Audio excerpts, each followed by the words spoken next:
Hello everyone. तो आज पढ़े हैं बीजीय व्यंजक एलजेब्रिक एक्सप्रेशन। तो मित्रों इसका पहला प्रश्न करते हैं। निम्नलिखित बहुपदों को एक पदी, द्विपदी और त्रिपदी को वर्गीकृत खींचे। अब बहुपद क्या होता है? जिसमें एक या एक से अधिक पद होते हैं। बीजीय व्यंजक के पद होते हैं। बीजीय व्यंजक ऐसे पद होते हैं एक या एक से अधिक, तो वो क्या कहलाएगा? बहुपद। निश्चित संख्या में पद होने चाहिए, वो क्या कहलाएगा? बहुपद। अब एक पदी क्या होता है? जिसमें खाली एक पद हो। द्विपदी मतलब दो पद हो। और त्रिपदी मतलब तीन पद वाले बहुपद। ठीक है मित्रों, ये इसका वर्गीकरण है। आपको ये समझने के लिए देखो मित्रों, ये पहला प्रश्न, इसमें कितने पद है? एक और दो। कितने पदी हो गया? द्विपदी। ओके मित्रों, इसमें कितने पद है? इसमें भी दो पद है, तो कौन सा हो गया? द्विपदी मित्रों। इसमें कितने पद है? एक पद है सिर्फ, तो कितना हो गया? एक पदी। क्या इसकी बहुपद की घात निकाल सकते हो? घात को क्या कहते हैं मित्रों? कोटि भी कहते हैं मित्रों। आप निकाल सकते हो तो आप निकालो, फिर मैं भी निकालता हूं। इसमें पूछा नहीं है पर मैं निकालता। इसमें कितने पद है? एक, दो और तीन। कितने पद हो गए? त्रिपदी। त्रिपदी पद हो गए। अब मित्रों ये पांचवा प्रश्न आपके लिए लाया हूं समझने के लिए। ये कितना पदी है? द्विपदी है, पर क्या बहुपद है मित्रों? बहुपद नहीं है मित्रों, ये बहुपद नहीं है। क्यों नहीं है बता सकते हो तो कमेंट करो मित्रों, क्यों नहीं है बहुपद? मित्रों एक बात ध्यान से नोट कर देना मित्रों, बहुपद क्यों नहीं है? बहुपद की घात मित्रों, ये घात है या ये भिन्न नहीं होनी चाहिए और नेगेटिव में नहीं होनी चाहिए। कौन सी नहीं होनी चाहिए? एक तो भिन्न, भिन्न में कुछ भी घात आ जाए, भिन्न घात। और नकारात्मक, ऋणात्मक, ऋणात्मक घात कभी भी बहुपद नहीं होता मित्रों। और अंडर रूट वाली आ जाए तो भी, गढ़ने वाली वो भिन्न में आ जाएगी मित्रों। ठीक है मित्रों, बहुपद वाली घात कौन सी नहीं होगी? भिन्न और ऋणात्मक नहीं होनी चाहिए। वो कौन सा होता है? बहुपद नहीं होता मित्रों, ये ध्यान रखना आप मित्रों। अगर ये बताओ मित्रों, क्या बताओ, ये बहुपद है या नहीं है मित्रों? एक घात का बहुपद है, एक्स की घात जीरो मान लेते हैं। क्या घात कितनी है? जीरो। एक्स की घात जीरो मानेंगे तो क्या आएगा मित्रों? तो ये कौन सा हो गया? एक पदी। कौन सा? एक पदी बहुपद ये है मित्रों। मैंने क्या कहा? भिन्न और ऋणात्मक नहीं होनी चाहिए। बाकी जीरो से लेके जीरो, एक, दो, तीन, निश्चित संख्या कोई भी हो, पूर्ण संख्या मतलब होल नंबर मान लो आप। होल नंबर मतलब पूर्ण संख्या। पूर्ण संख्या हो वो क्या होता है? बहुपद होता है मित्रों। यहाँ तक आपको समझ में आ गया होगा मित्रों। और मैं क्या बताता हूँ जिससे आपका बहुत सरल हो जाए मित्रों, बस यही है, इतना ही है। इसमें बहुपद आपको समझ में आ गया होगा। एक पदी, द्विपदी, बहुपदी मतलब त्रिपदी समझ में आ गया होगा। और इतना ही मित्रों। अब करते हैं अगला प्रश्न मित्रों।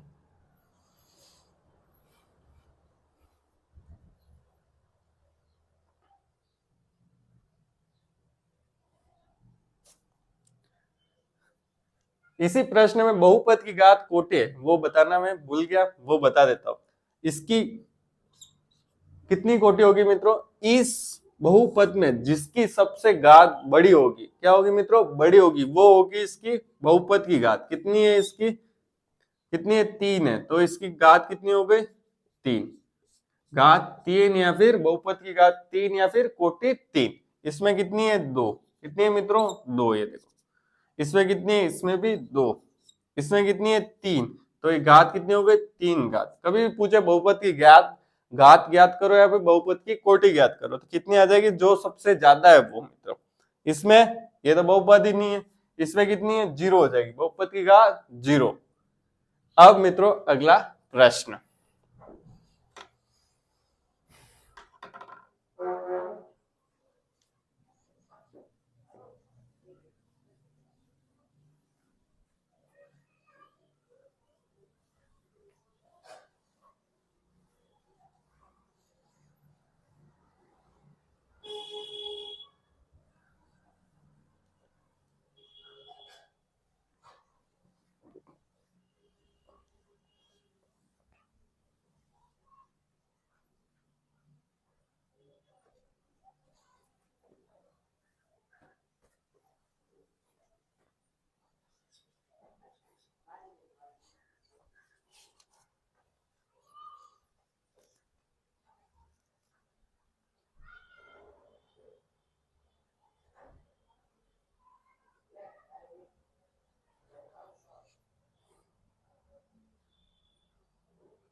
तो मित्रों दूसरा प्रश्न, 4x+2 है एक रेखिक बहुपद, द्विघात बहुपद और त्रिघात बहुपद।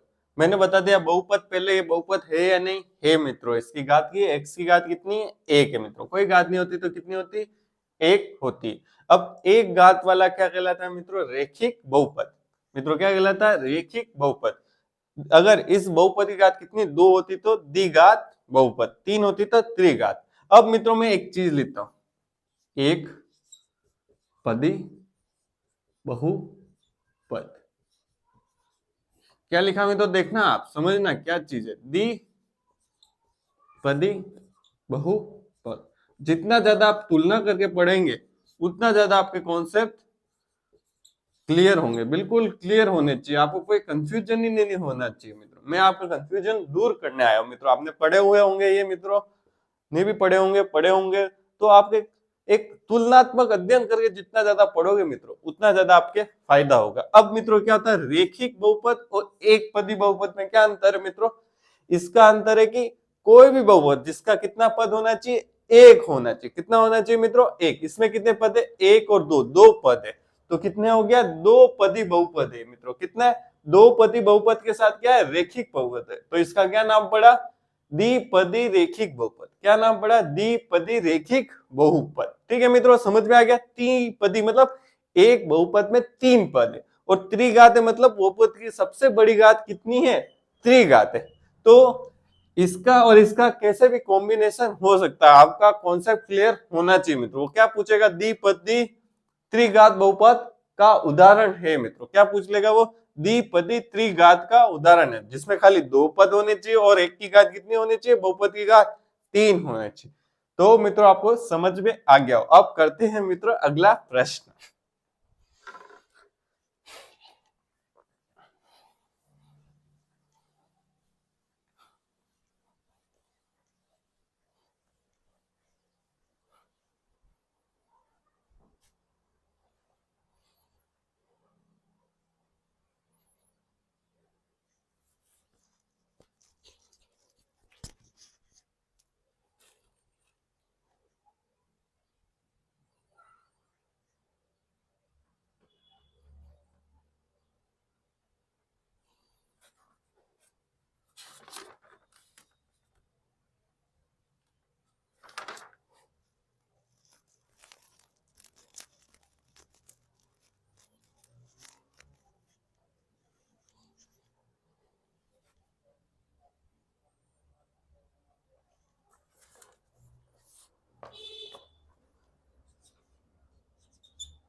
तो मित्रों तीसरा प्रश्न, निम्न में से कौन सा बहुपद नहीं है, बहुपद नहीं है पूछा है मित्रों। क्या पहला वाला बहुपद है, बहुपद की घात कितनी है मित्रों, दो। कितनी है घात, द्विघात बहुपद। और पद कितने, एक, दो और तीन। तो मित्रों समझ में आ गया मित्रों आपको। क्या है, ये कितने घात का बहुपद है, द्विघात। कितना मित्रों, द्विघात बहुपद। हमेशा घात किसमें होगी, पूर्ण संख्या में होगी। इसमें मित्रों क्या है, इसमें कितने घात का, सबसे बड़ी घात कितनी है, 2 3, सबसे बड़ी घात कौन से, 3। तो कितने घात का बहुपद हो गया, त्रिघात बहुपद। और इससे पद कितने, त्रिघात बहुपद। इससे पद कितने, 1 2 3 और 4, चतुष्पदी बहुपद। क्या बनेगा इसका मतलब, लिखे लिख दू मित्रों, त्रिघात, चतुष्पदी और बहुपद। आ गया, समझ में हो गया मित्रों, क्या बना इसका, त्रिघात चतुष्पदी बहुपद। समझ में आना बहुत इंपॉर्टेंट है। ये सबसे बड़ी कितनी है, 4, यहाँ कितनी, 1, यहाँ कितनी, कुछ नहीं, तो कितना है, तो चतुर्घात, चतुर्घात, चतुर्घात जो भी बोलते होंगे, चतुर्घात बहुपद। पद कितने इसमें, 3 पद है। अब देखो मित्रों, 3/4, ये आते ही ये बहुपद नहीं है, किसी की भी घात आ जाए इनमें से, किसकी मित्रों, किसी की भी कोई भी घात आ जाए। बहुपद में 2 चर हो सकते हैं, एक या एक से अधिक चर हो सकते हैं मित्रों, कोई बात नहीं, चर तो हो सकते हैं, पर घात है वो हमेशा पूर्ण संख्या में आनी चाहिए, न नेगेटिव होनी चाहिए और न भिन्न होते। तो ये बहुपद नहीं है मित्रों, ठीक है मित्रों, ये बहुपद नहीं है। अब मेरे दिमाग में एक प्रश्न आ रहा है, 4, क्या प्रश्न आ रहा है, अचर की घात होती है मित्रों, क्या होती है, option A 1, B 0, C 2, D 3। बता सकते हो, अचर की घात होती है। अचर क्या होता है, सबसे पहले समझ लो मित्रों, कोई भी एक नंबर, 5 हो गया, 6 हो गया, 7 हो गया, 1 हो गया, 0 हो गया, कुछ भी हो सकता है, 0 लेते नहीं, 0 गुना 0 होता है। तो अचर कोई भी एक संख्या होगी। अब इसकी घात कितनी होगी मित्रों, कितनी होगी मित्रों, आप बता सकते हैं मित्रों, कितनी होगी, 5 की घात। मित्रों देखो कैसे होगा, 5 की घात होगी x की घात 0। किसी की भी घात 0 हो जाए तो वो क्या होता है, 1 आता है मित्रों। इसका मान क्या आएगा, x की घात 0 का मान कितना आएगा, हमेशा 1।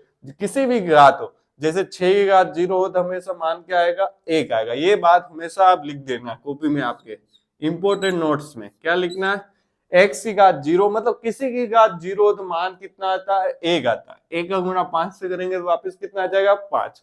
तो अचर की घात कितनी हो गई, कितनी हो गई मित्रों, 0। तो कौन सा राइट हो गया, डी वाला। छोटी छोटी चीजें आपको पता होनी चाहिए मित्रों, जितनी ज्यादा छोटी छोटी बातें आपके कॉन्सेप्ट क्लियर होंगे, छोटी छोटी बातों में न कंफ्यूजन हो गए, उतने अच्छे से प्रश्न होगा, उतनी ज्यादा से एक्यूरेसी होगी और आपको प्रश्न करने में आनंद की अनुभूति होगी मित्रों। अब करते आगा अगला प्रश्न।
पांचवा प्रश्न मित्रों, -7/9 गुणा XYZ में YZ का गुणांक है मित्रों।